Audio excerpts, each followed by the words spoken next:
Hello दोस्तों, आप सभी का एक नए वीडियो में स्वागत है। और दोस्तों, आज हम लोग एक इंटरेस्टिंग स्टोरी लिखने जा रहे हैं। तो आज का वीडियो काफ़ी इंटरेस्टिंग और नॉलेजेबल है। कृपया इस वीडियो को पूरा जरूर देखेंगे। और दोस्तों, मैं आप लोगों को एक एक रूल बताऊंगा, आप लोगों को कोई दिक्कत नहीं होगी। और दोस्तों, आप लोगों से रिक्वेस्ट है कि आप लोग मुझे इंस्टाग्राम पर भी फॉलो कर लीजिए। मेरा यूजर आईडी है ऑल राउंड नॉलेज। साथ ही दोस्तों, आप लोग सभी इम्तियाज सर ब्लॉग्स चैनल को भी जरूर सब्सक्राइब कर लें। वहां पर अब मैं इंग्लिश में ही ब्लॉगिंग वीडियो बनाऊंगा, तो वहां पर भी आपकी इंग्लिश इंप्रूव होगी। आपको लिंक इसी चैनल पर मिल जाएगा, या फिर दोस्तों आप डायरेक्टली सर्च कर सकते हैं Imtiaz sir blogs. So friends, without wasting much time, let's get started now. किसी जंगल में एक कौवा रहता था। तो दोस्तों, सबसे पहले आपका सवाल यह होता है कि सब्जेक्ट कैसे ढूंढें और सेंटेंस को शुरू कहां से करें। तो दोस्तों, सबसे पहले लिखेंगे एक कौवा रहता था। और इस तरीके के सेंटेंस में हमेशा ही देयर का यूज होता है। जैसे एक राजा रहता था, देयर लिव्ड अ किंग। उसी प्रकार एक कौवा रहता था, देयर लिव्ड अ क्रो। तो यहां पर लिखेंगे देयर लिव्ड अ क्रो। दोस्तों, एक तरह से रहता था को भी सिंपल पास्ट टेंस में ही मान लेते हैं। अब है दोस्तों किसी जंगल में। आप यहां पर किसी के लिए ए का भी यूज कर सकते हैं, क्योंकि दोस्तों ए को हम लोग क्या कहते हैं, इनडेफिनिट आर्टिकल। और द को क्या कहते हैं, डेफिनिट आर्टिकल। यानी कि दोस्तों, जिस चीज के बारे में हम नहीं जानते हैं तो वहां पर ए यूज करेंगे। और जिसके बारे में ऑलरेडी जानते हैं, जो डेफिनिट है, निश्चित है, तो वहां पर द यूज करते हैं। तो दोस्तों किसी जंगल में, तो उस जंगल के बारे में तो पता नहीं है, तो हम यहां पर इन अ फॉरेस्ट भी लिख सकते हैं। और दोस्तों किसी के लिए सर्टन का भी यूज किया जाता है। इन अ सर्टन फॉरेस्ट आप लिख सकते हैं। किसी गांव में इन अ सर्टन विलेज, या फिर इन अ विलेज भी आप लिख सकते हैं। तो यहां पर कंफ्यूज नहीं होना है, ए का भी यूज कर सकते हैं और सर्टन का भी यूज कर सकते हैं। There lived a crow in a forest. एक दिन उसे कुछ खाने को नहीं मिला। तो दोस्तों सबसे पहले यह सिंपल पास्ट टेंस में है। और दोस्तों सिंपल पास्ट टेंस में हम लोग सबसे पहले सब्जेक्ट लिखते हैं, फिर वर्ब टू यानी कि past form of the verb, और फिर ऑब्जेक्ट। अब दोस्तों सबसे पहले यह देखेंगे कि सब्जेक्ट यहां पर क्या है। तो सब्जेक्ट ढूंढने के लिए आप हमेशा मन में सवाल करेंगे, कौन, किसे। जैसे दोस्तों उसे कुछ खाने को नहीं मिला, किसे, उसे। तो यहां पर उसे क्या है, सब्जेक्ट। उसे के लिए हमेशा हम क्या लिखते हैं, ही। अब दोस्तों हम यह ढूंढेंगे कि इसमें कितने वर्ब हैं। एक है मिलना और एक है खाना। मेन वर्ब क्या है, तो लास्ट वाला जो होगा वो मेन वर्ब होगा। यानी कि उसे कुछ नहीं मिला, कुछ नहीं। इसे एक साथ हम लोग नथिंग भी लिख देते हैं। और जब एनीथिंग लिखेंगे तो फिर यहां पर डिड नॉट का यूज करना पड़ेगा। जैसे दोस्तों मुझे कुछ नहीं मिला, आई गॉट नथिंग। तो नहीं इसी में आ गया। और यदि एनीथिंग लिखेंगे तब लिखना पड़ेगा आई डिडंट गेट एनीथिंग। तब यहां पर आपको डिडंट गेट यूज करना पड़ेगा एनीथिंग लिखेंगे तो। और यह शॉर्ट में हुआ, I got nothing, I didn't get anything. तो ये अंतर आप लोगों को समझ में आ गया होगा। तो दोस्तों एक दिन यानी कि वन डे,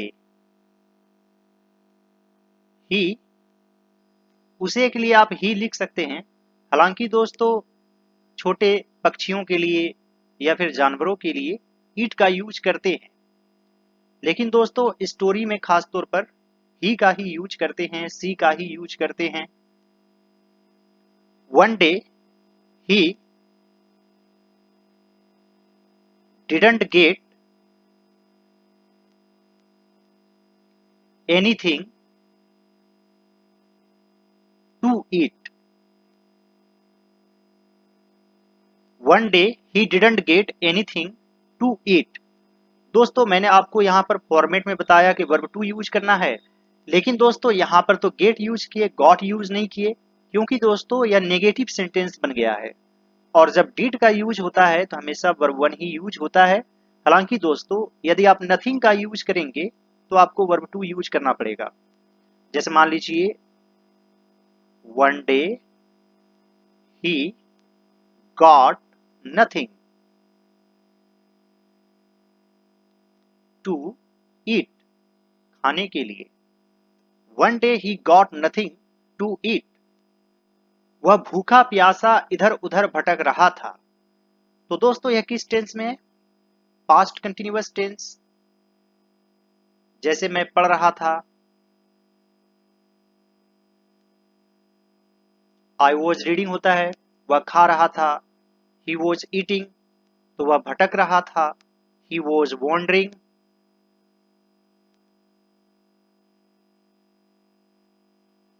वॉन्डर मीन्स भटकना होता है। अब दोस्तों इधर उधर यानी कि here and there,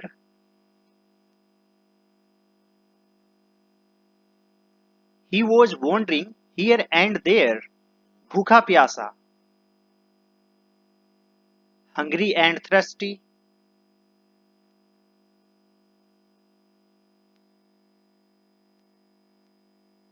he was wandering here and there hungry and thirsty। दोस्तों आप यहाँ पर इन हंगर एंड थ्रस्ट का भी यूज कर सकते हैं, यानी भूख और प्यास में इधर उधर भटक रहा था। संयोग बस उसे रोटी का एक टुकड़ा मिल गया। संयोग बस यानी कि बाई चांस, उसे रोटी का एक टुकड़ा मिल गया। तो दोस्तों यह सिंपल पास्ट टेंस में है। मिलना के लिए यहाँ पर गॉट यूज करेंगे, verb two. He got a piece of bread, by chance he got a piece of bread. दोस्तों आप चाहें तो यहाँ पर मैनेज का भी यूज कर सकते हैं। He manage to find a piece of bread, by chance he managed to find a piece of bread. उसने खुशी से उस टुकड़े को अपने चोंच में उठा लिया। तो दोस्तों उसने यहाँ पर सब्जेक्ट है और यह सिंपल पास्ट टेंस में है। उठाना का इंग्लिश होता है पिक अप, और अपने चोंच में यानी कि इन हिज बिग, खुशी से, विद ग्रेट हैप्पीनेस आप लिख सकते हैं। तो यहाँ पर लिखेंगे ही। दोस्तों एक बार और मैं आप लोगों को बता दूं कि बर्ड्स और एनिमल्स के लिए हम लोग ईट का यूज करते हैं जब पैराग्राफ वगैरह लिखते हैं। हालांकि दोस्तों यह स्टोरी है, यहाँ पर आप ही का यूज कर सकते हैं, क्योंकि जानवरों को भी इंसान की तरह ही देखा जाता है, वह इंसान की तरह बोलता है। कहानी जो है बिल्कुल काल्पनिक रहता है। तो दोस्तों सबसे पहले लिखेंगे वह उठा लिया, ही पिक्ड अप। क्या उठा लिया? उस टुकड़े को, दैट पीस ऑफ ब्रेड यानी कि रोटी के टुकड़े को,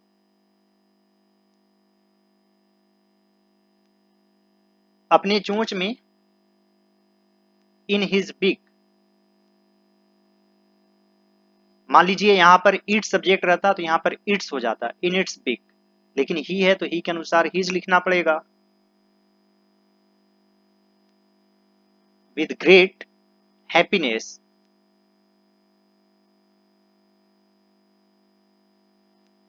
या फिर दोस्तों आप डिलाइटफुली का भी यूज कर सकते हैं। Delightfully, he picked up that piece of bread in his beak delightfully. उसने आराम से रोटी खाने का विचार किया। तो दोस्तों यह भी है सिंपल पास्ट टेंस में।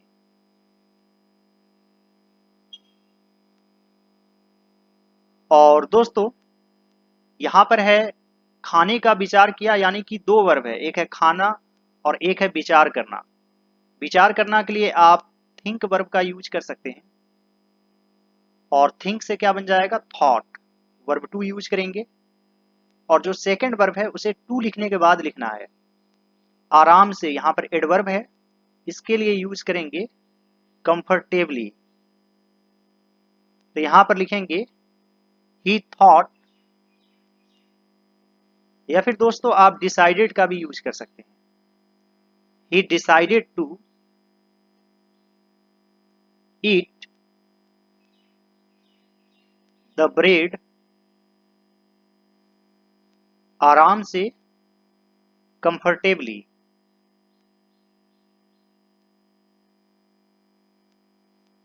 ही decided to eat the bread comfortably, वह एक पेड़ की डाली पर बैठ गया। तो दोस्तों यह भी है सिंपल पास्ट टेंस में बैठना का सीट होता है, और वर्ब टू हो जाएगा सैट। तो यहां पर लिखेंगे ही सैट, वह बैठ गया एक पेड़ की डाली पर, on the branch of a tree. He sat on the branch of a tree. तभी एक चालाक लोमड़ी ने कौवे की चोंच में रोटी का टुकड़ा देखा। तो किसने देखा, चालाक लोमड़ी ने, यानी कि यह सब्जेक्ट है। एक चालाक लोमड़ी क्या है, सब्जेक्ट। और यहां पर देखना क्या है, वर्ब। देखना का क्या होता है, सी। और यहां पर वर्ब टू यूज करेंगे सिंपल पास्ट टेंस में, तो सॉ हो जाएगा। और यहां पर है तभी, इसके लिए लिखेंगे just then. Just then a clever fox saw, क्या देखा, कौवे की चोंच में रोटी का टुकड़ा, the piece of bread.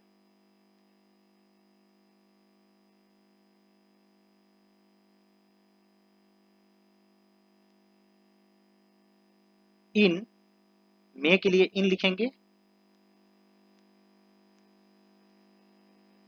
In the beak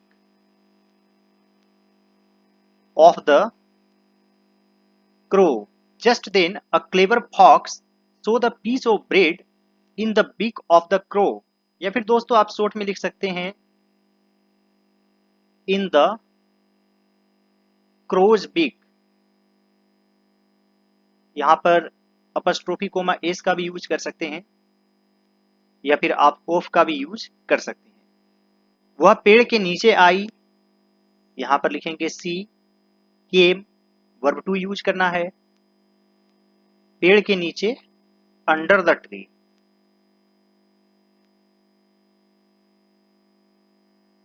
C came under the tree, उसने कौवे की प्रशंसा करना शुरू कर दिया। तो दोस्तों यह भी है सिंपल पास्ट टेंस में, इसमें भी दो वर्ब है, एक है प्रशंसा करना, एक है शुरू करना। तो मेन वर्ब क्या है, शुरू करना, और प्रशंसा करना इसे बाद में लिखेंगे, टू लिखने के बाद यहां पर लिखेंगे टू प्रेज। सब्जेक्ट है उसने, यानी कि सी।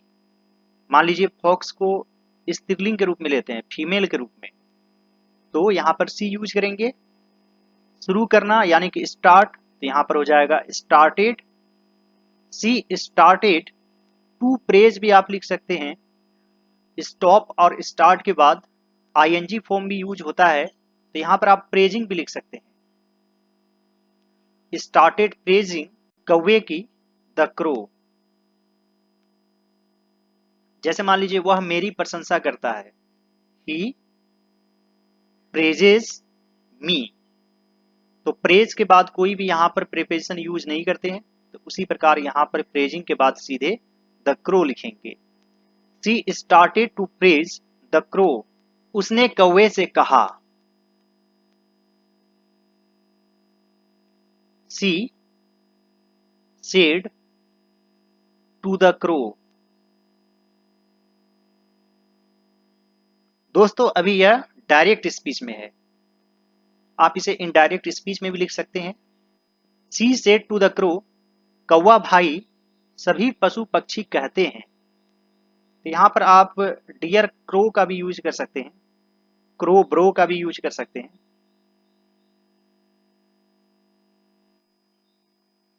सभी पशु पक्षी कहते हैं, all the animals end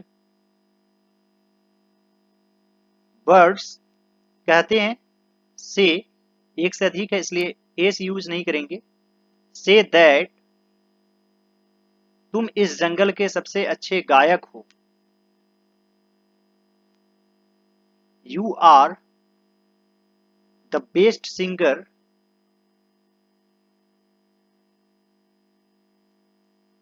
of this forest. तुम्हारा गीत बहुत मधुर होता है, your song is very sweet. She said to the crow, crow bro, all the animals and birds say that you are the best singer of this forest. Your song is very sweet. मुझे तुम्हारा मधुर संगीत सुनने का सौभाग्य प्राप्त नहीं हो सका है। तो दोस्तों, सौभाग्य प्राप्त होना, इसे आप इंग्लिश में कहेंगे हैव प्रिविलेज। तो दोस्तों यहां पर लिखेंगे आई हैव नॉट हैड। ये हैव दोस्तों एक तरह से प्रेजेंट परफेक्ट टेंस का हैव लगा है, यानी कि हेल्पिंग वर्ब। और यहां पर जो हैड है, तो हैव का वर्ब 3 क्या होगा, हैड, तो यहां पर हैड यूज किए। I have not had the privilege of listening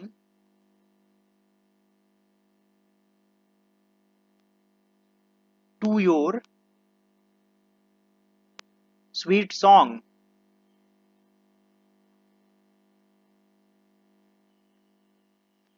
I have not had the privilege of listening to your sweet song। या फिर आप इस प्रकार से भी लिख सकते हैं, I haven't got the opportunity to listen to your sweet song। मुझे भी एक गाना सुना दो। तो दोस्तों यदि मैं आपसे कहूं कि आप किसी को कहते हैं कि मुझे एक गाना सुनाइए, तो आप क्या लिखेंगे, Sing me a song। यानी कि सिंग के बाद डायरेक्ट आपको ऑब्जेक्ट लिखना पड़ेगा, सिंग मी अ सॉन्ग। तो उसी प्रकार दोस्तों यहां पर भी लिखेंगे, मुझे भी एक गाना सुना दो। मान लीजिए यहां पर यू छिपा हुआ है, तो यहां पर लिखेंगे you also sing me a song. मुझे भी एक गाना सुना दो। या फिर sing me a song to,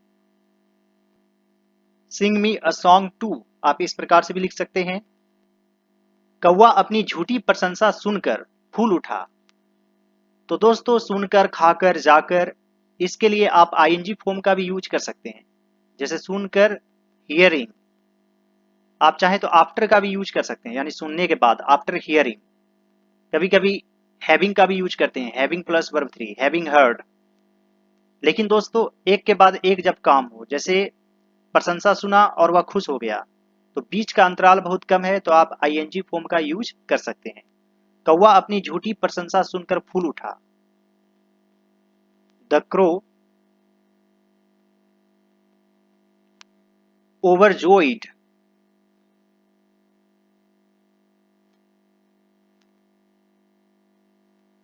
या फिर गॉड डिलाइटेड का भी आप यूज कर सकते हैं,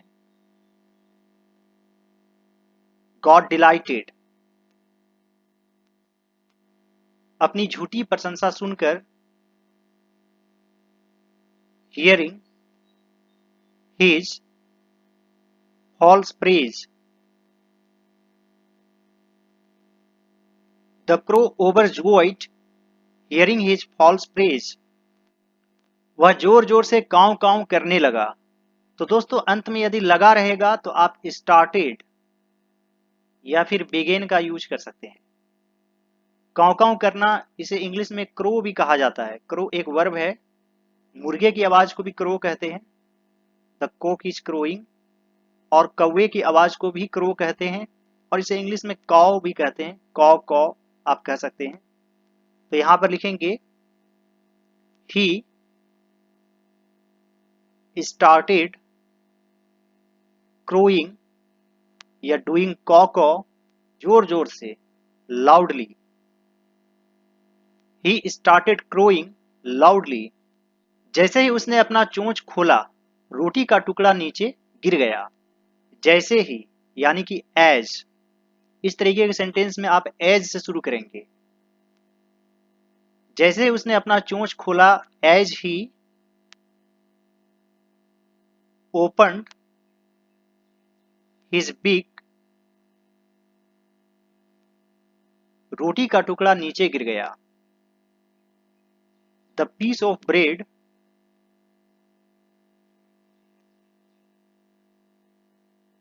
नीचे गिर गया यानी कि फेल डाउन। फॉल मीन्स गिरना होता है, फॉल का वर्ब टू फेल होता है, और फेल खुद में एक वर्ब है, इसका वर्ब टू होता है फेल्ड। फेल का अर्थ होता है गिराना। तो यहां पर एक इंटरेस्टिंग चीज है कि फॉल मीन्स गिरना, इसका वर्ब टू फेल, और फेल खुद में एक स्वतंत्र वर्ब है जिसका मतलब होता है गिराना, और वर्ब टू होता है failed. As he opened his beak, the piece of bread fell down. लोमड़ी ने तुरंत उसे अपने मुंह में दबाया और चंपत हो गई। तो यहां पर लिखेंगे द फॉक्स, आप यहां पर ग्रैब्ड का भी यूज कर सकते हैं, या फिर टूक, टेक से टूक बन जाएगा, टूक इट इन हर माउथ, और चंपत हो गई, एंड रेन अवे, यानी कि एक तरह से भाग गई। और दोस्तों यहां पर है तुरंत, तो आप क्विकली का यूज कर सकते हैं, द फॉक्स क्विकली, या फिर इन नो टाइम का भी यूज कर सकते हैं, in no time took it in her mouth and ran away. कौवा अपनी गलती पर पछताने लगा, तो यहां पर लिखेंगे द क्रो रिग्रेटेड। रिग्रेट का मतलब होता है पछताना, regretted his mistake. The crow started regretting his mistake, आप इस तरीके से लिख सकते हैं, the crow started regretting his mistake. I hope friends कि आज का वीडियो आप लोगों को अच्छा लगा होगा और बहुत कुछ सीखने को मिला होगा। यदि यह वीडियो आप लोगों को अच्छा लगे तो इस वीडियो को जरूर लाइक कर दीजिएगा, चैनल पर नए हैं तो जरूर सब्सक्राइब कर लीजिए, और दूसरे सभी वीडियोज को जरूर देखिए। साथ ही दोस्तों आप लोग मुझे इंस्टाग्राम पर फॉलो कर लीजिए, मेरा यूजर आईडी है ऑल राउंड नॉलेज। और दोस्तों इम्तियाज सर ब्लॉग्स चैनल को भी जरूर सब्सक्राइब कर लें। All right friends, thanks for watching, have a great day.